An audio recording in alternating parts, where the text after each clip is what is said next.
अफगानिस्तान के साथ एक नई जंग शुरू करने का इरादा है और कल और परसों 2 दफ़ा ये काम हो चुका है और पाकिस्तान ने अफगानिस्तान पे फ़िज़ाई हमले किए और कल उसका DDISPR ने उसका जवाब नहीं दिया। 3 बार पूछा गया लेकिन उन्होंने जवाब नहीं दिया, जबकि ये हकीकत है। काबुल ये कह चुका है कि उन पर फ़िज़ाई हमले हुए और ये कोई अच्छी अलामत नहीं है। और कल उन्होंने सख्त स्टेटमेंट दिया, काबुल की तरफ से सख्त स्टेटमेंट आया कि पाकिस्तान को ये याद रखना चाहिए कि अफ़गानिस्तान जो है वो अमेरिका को, रशिया को और मगरबी ममालिक को और नेटो को, बरतानिया को यहाँ से फारिग कर चुका है। इसलिए पाकिस्तान जो है वो बिरदर हमसाया मुल्क है, वो ऐसी हरकत ना करे। तो ये दरूने खाना भी उनको पैगामात दिए जा रहे हैं। एक और डेलीगेशन गया, मैं आपको खबर देने जा रहा हूं और वो खबर ये है कि इमरान खान साहब जेल में बैठ के ये कह रहे हैं कि अपनी हुकूमत को उन्होंने कहा, सूबाई हुकूमत को कहा कि आप जाएं अफ़गानिस्तान और जाके बात करें, अफ़गान हुकूमत के साथ बात करें और अफ़ाम व तफ़हीम से मसला हल हो जाएगा। लेकिन उन्हें नहीं जाने दिया गया और उन बेचारों को कहना पड़ा कि मेरे पास पासपोर्ट नहीं है, जबकि हकीकत है कि पीछे से डोरियां हिलाने वाले ये बता रहे थे कि आपने नहीं जाना। और कल फरजाना अली ने भी यही सवाल किया कि जनाब वो सारा कुछ कंट्रोल तो आप करते हैं और फिर अगर आप करते हैं तो उसका जिम्मा भी फिर आप ही लें जो कुछ इस वक्त हो रहा है। लेकिन उसका भी जवाब नहीं दिया गया। तो एक डेलीगेशन गया और ये खुद इन्होंने भेजा, क्योंकि PTI का कोई डेलीगेशन जाएगा, सूबाई हुकूमत का कोई डेलीगेशन जाएगा तो मामला हल हो सकता है और कुछ ना कुछ हो सकता है। लाइक माइंडेड आपस में मिलेंगे और एक दूसरे को समझाने की कोशिश करेंगे और नुक्ता नज़र आएगा तो मामला हल हो सकता है। क्या वजह है कि भारत के साथ जंग बंदी हो सकती है और वो भी उस वक्त जब जंग उरूज पे हो, जब भारत ने आपके कई इंटरनेशनल बॉर्डर क्रॉस करके आपकी कई एयर बेसिस पे हमला कर दिया हो। भावलपुर हमला किया, मुरीद के हमला किया, हमारी एयर बेसिस को निशाना बनाया जो कि फौजी एयर बेसिस थी और उसके बाद हमने भी कार्रवाई की। और अगर अमेरिका के हुक्म पर आप जंग बंदी कर सकते हैं भारत के साथ और बगैर किसी शर्त के, सिंतास मुआहदा मुअत्तल है उसको भी बहाल किए बगैर, तो फिर क्या वजह है कि आप अफगानिस्तान से बातचीत नहीं करना चाहते। और दूसरा ये कि इसराइल के साथ जंग बंदी हो सकती है, उसके अमन मुआहदे पे आप जश्न मना सकते हैं, क्रेडिट ले सकते हैं, लेकिन क्या वजह है कि अफगानिस्तान जो कि बिरदर इस्लामी मुल्क है उसके साथ आप बातचीत नहीं करना चाहते। उसके लिए आप ग़ज़वा बद्र की मिसालें देते हैं जबकि सुलह हुदैबिया और मिसाक़ मदीना को भूल जाते हैं। तो इसलिए ये सब कुछ बातें कल की गई। अब आते हैं, कहा गया कि जी ये सब के सब आबाद किए हैं PTI ने, इमरान खान साहब ने किए थे, जबकि अब सामने सारी चीज़ें आ गई कि अक्टूबर 21 में ये अटेम्प्ट की गई। जनरल बाजवा साहब, जनरल फैज़ साहब और आए और उस वक्त उन्होंने पार्लिमान को ब्रीफिंग दी और पार्लिमान को जब ब्रीफिंग दी गई तो पता चला, पहले कैबिनेट को ब्रीफिंग दी गई और उसके बाद जब पता चला कि जनाब ये करना चाहते हैं, आबादकारी करना चाहते हैं, और उन लोगों को 2021 में ये आया, फौजी क़यादत की जानिब से ये सामने आया, तजवीज़ थी कि हथियार डालने वाले दहशतगर्दों को वापस लाकर पाकिस्तान में बसा दिया जाए। और ये तजवीज़ जब वज़ीर-ए-आज़म इमरान खान के सामने रखी गई तो उन्होंने फौरी तौर पर काबीना और खैबर पख्तूनख्वा के नुमाइंदों और कबायली अमायदीन से मशावरत की और उन सब ने इसको मुत्तफ़िक़ा तौर पर मुस्तरद कर दिया कि इसका कोई फ़ायदा नहीं है इस मंसूबे का। और ये मामला फिर पार्लिमानी कमेटी बराए कौमी सलामती में भी ज़ेर बहस आया और वहाँ भी तजवीज़ दी गई कि तालिबान को आबादकारी का मौका दिया जाए और तालिबान को आबादकारी का मौका दिया जाए, इनके कैदी रिहा किए जाएं और फाटा के इंतजाम पर नज़रसानी की जाए। और इमरान खान ने फिर इसको काबीना के सामने रखा और काबीना ने रद्द कर दिया, खैबर पख्तूनख्वा हुकूमत ने भी रद्द कर दिया और इस मंसूबे को आगे नहीं बढ़ने दिया गया।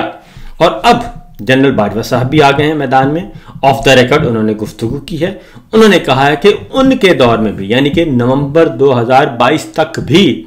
ये अफगान तालिबान तहरीक तालिबान के ये लोग पाकिस्तान नहीं आ सके थे। उस वक्त तक भी ये मामला अंडर कंसिडरेशन था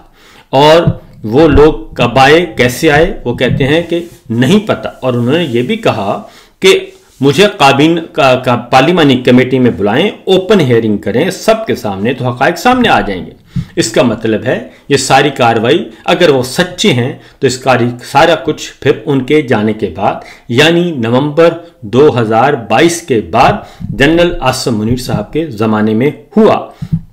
उसके बाद ये एक और खबर जो एक और तस्दीक हुई वो है कि 6 जुलाई 2022 को फिर पार्लिमानी कमेटी बराए कौमी सलामती का इजलास होता है। तहरीक इंसाफ के अरकान मुस्ताफ़ी हो चुके थे, लिहाजा वो इजलास में मौजूद नहीं थे और इजलास में शरीक जमातें मुस्लिम लीग नवाज, पीपल्स पार्टी, JUIF और दीगर ने मुतफ़िक़ा तौर पर तालिबान से मुज़ाकरात की तौसीक कर दी और उस वक्त हुकूमत नहीं थी। उस वक्त पाकिस्तान तहरीक इंसाफ की हुकूमत नहीं थी। अप्रैल 2022 में उनकी हुकूमत का तख्ता उलट दिया गया था साइफर के आने के बाद और उसके बाद 7 जुलाई 2022 को उस वक्त के वजीर दाखिला राना सनाउल्लाह साहब ने एक ट्वीट भी किया जिसमें उन्होंने इसकी तस्दीक की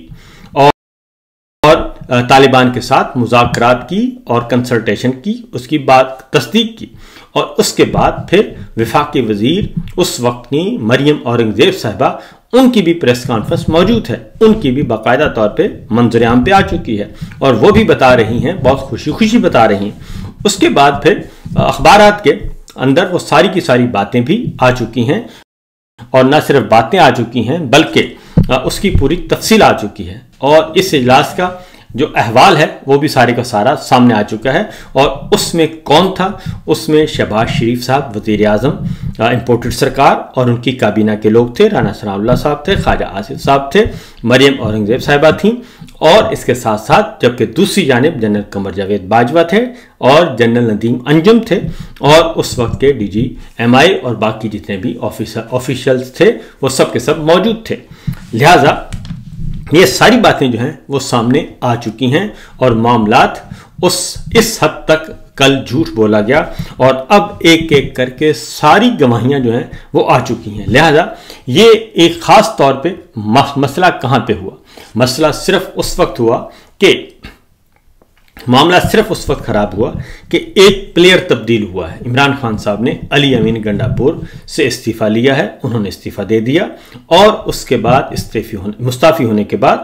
अब नए वज़ीर आला ने आना है। वो वज़ीर आला इनको कबूल नहीं है क्योंकि ये चाहते हैं कि वज़ीर भी इनकी मर्ज़ी का हो, मुशीर भी इनकी मर्ज़ी का हो और वज़ीर आला, वज़ीर आज़म, सदर ममलिकत सारे के सारे इनकी मर्ज़ी के हों, यहाँ तक कि मीडिया भी इनकी मर्जी का हो, जज भी इनकी मर्जी का हो। तो ये सब कुछ इसलिए जबकि अब खुली खुली पेशावर में जाके कल धमकी दी गई कि हम ऐसे वजीर आला को कबूल नहीं करेंगे। तो ये ना आइन कहता है, ना कानून कहता है, ना जमहूरी रवायात कहती हैं और ना ही हमारे शहरी हुकूक कहते हैं कि आप इस तरीके से कोई सरकारी मुलाजिम जाए और जाकर ये धमकियां लगाकर वापस आ जाए।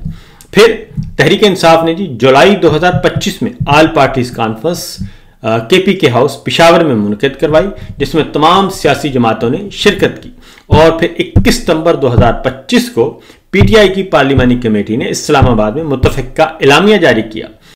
कि ज़रूरत के मुताबिक दहशतगर्दों के खिलाफ टारगेटेड कार्रवाइयाँ की जाएं, न कि ओपन फौजी ऑपरेशन, ऐसा ऑपरेशन जिसमें कोलेटरल डैमेज हो, ये ना किया जाए। लेकिन इस पे बात नहीं बनी। उसके बाद खैबर पख्तूनख्वा में अमली इक़दाम किए गए, जदीद असलहा, बम प्रूफ जैकेट्स, बख्तरबंद गाड़ियाँ, मवासलाती आलात फराम किए गए जिन पर तकरीबन 40 अरब रुपया खर्च हुआ। जो ये कल कह रहे थे कि जनाब सारे का सारा मलबा वो डाल रहे थे कि सिंध और पंजाब तो ज़बरदस्त हैं और खैबर पख्तूनख्वा में एक उजाड़ है। अब मैं आपको एक सामने एक छोटी सी और भी सामने रखता हूँ जी, एक चीज़ ज़रा उसको देखिएगा। अफगान जंग शुरू होती है जी 1979 से। तो ये अफगान पॉलिसी जो है 1979 से 88 तक जनरल ज़ियाउद साहब के पास रही, फिर 9 साल 1999 से 2008 तक जनरल परवेज़ मुशर्रफ साहब के पास रही और इसी तरीके से